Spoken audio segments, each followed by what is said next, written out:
HiRez, one of the developers on Paladins, announced in the Challenger Circuit stream on Twitch that a few things are coming to Paladins. Some good things that people have been asking for a while. There isn't a fixed date yet, it's all coming soon TM, so bear that in mind.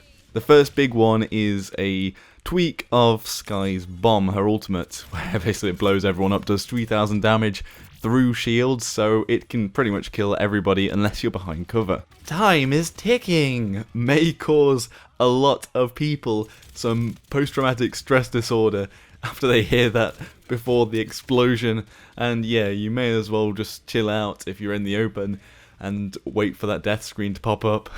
In the higher end games and ranked, people do tend to get away or get into cover and dodge the ultimate, but in casual matches when there's two running around, so this could happen twice to both teams, and it pretty much almost every time wipes out an entire team, and especially when you're pushing the payload from the last little stretch where it's basically very open in most maps. Like the last stretch is the hardest part because it's so you don't have any cover to go by really. So when that bomb goes off, you're pretty screwed. And in casual matches, it's just winning games or getting so many kills that it's gained such infamy. And the reason why there are so many calls for Skye being overpowered. And I think honestly this is probably the right step in the right direction. Even if in ranked she doesn't get picked as much as other characters, and she can be countered with picking up perception, but because she is so powerful in casual, it just makes sense that she's not working in the game right. But what they're going to do, what HiRez are doing at the moment, is they're changing it so that at the center the bomb has huge damage, but there's a damage drop off the further away you get. So hopefully, even though it might still damage you, you'll be able to run away. So either roll away, use your movement skill to get away, or something like that. I wondered if the other option could be to be able to destroy the bomb, but that might just nullify it altogether.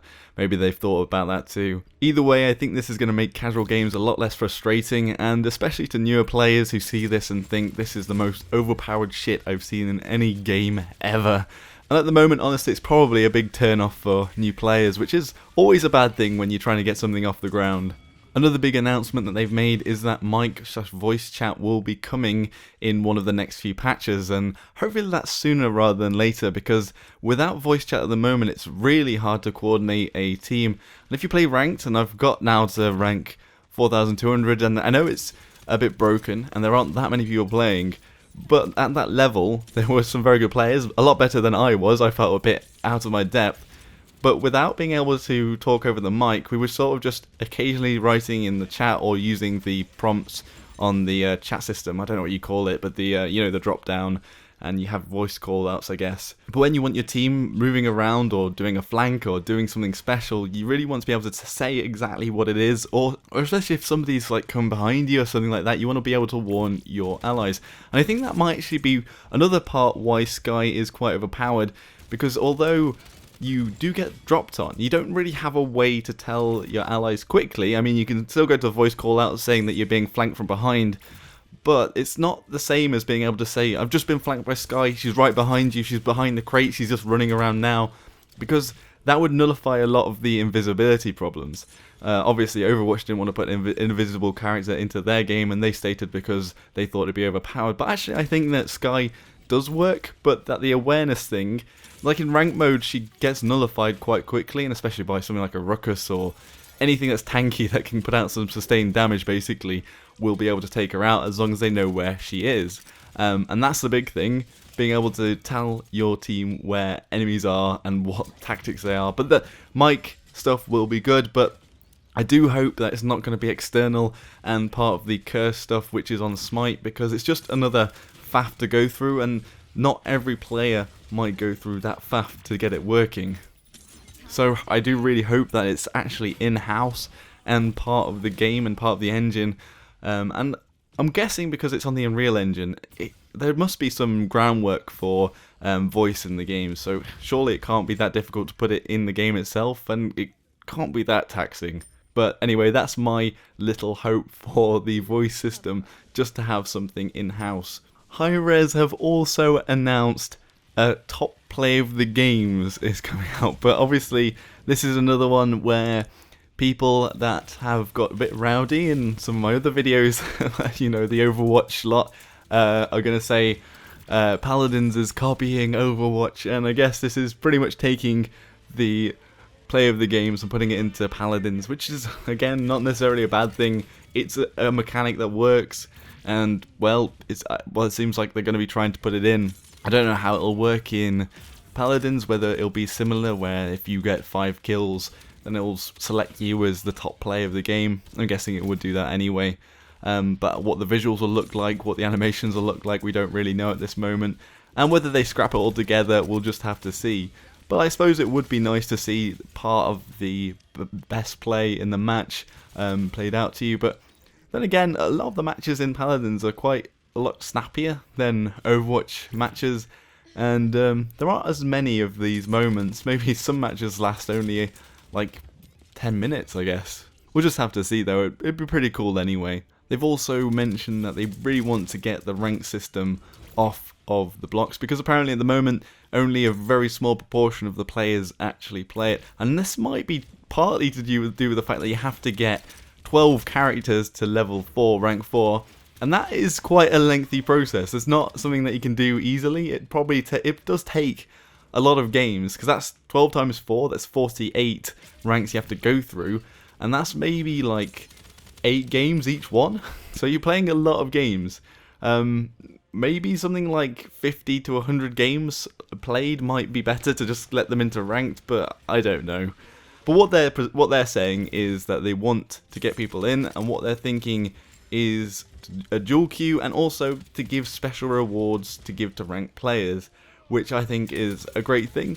Giving a big incentive to play the rank system would definitely, well, hopefully get it off the ground anyway, because that's going to be your end game. After you've been playing casual for a long time, you feel like you're getting good, and you're like, I want to take this to the next level, I want to see how good I am compared to the rest of the world. The rank system is very fun actually, and from what I've played, there's a big difference between the games that you're playing casual, where people are trying to win, but are less organised and not necessarily going on the point all the time, sometimes just flying off and trying to get some kills, or maybe your team will pick several flankers and you'll just be there like, oh, but we're not going to win now.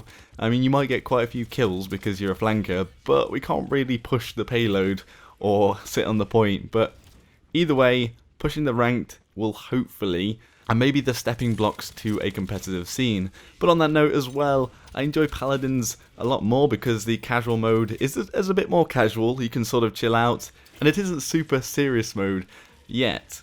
But that might happen in the future. Finally, a little thing that they mentioned is titles are coming, so I'm guessing things like Gunslinger or something if you get so many kills, which would be pretty cool, I suppose. For me, I'm not that bothered about putting a title in front of my name. I prefer just my own username. If somebody else has got a cool username, like, I don't know, I saw one username on YouTube that I thought was hilarious. It was Edgar Allan Poon. Yeah, easily pleased. And I'd be upset if I put a title in front of that username, because obviously the person obviously took a lot of time, like perfecting the science of each word and the weight and the idea of this writer being... I'm joking, but yeah, if you like earned titles, then that's there for you. So what does everyone else think about the promised updates? Do you think everything will actually come, or do you think they might double back on some things? And do you think that the mic or voice stuff will be in-house, or do you think they might go with the curse option again? Do you think Skye is overpowered, or do you think it's a bit drummed up by the community? Be sure to let me know in the comments below. Either way, the ultimate's being nerfed, so either way she will be taking away some of her claws and made into a bit more of a kitten rather than a cat. If you want to see more Paladins updates and things like that, then be sure to hit the subscribe button below, as I'm going to keep up with the game. I'm also doing some PlanetSide 2 filming today. I'm going to TR Miller, and that'll probably be literally minutes after this video is actually uploaded, because I'm going to do all the filming between 3 PM GMT plus 1 to 5 PM GMT plus 1. So there we are. If you enjoyed the video, hit the like button. If you thought it was as OP as Skye's ultimate, give it a dislike. And thank you all very much for watching. Until next time everybody, Joshino.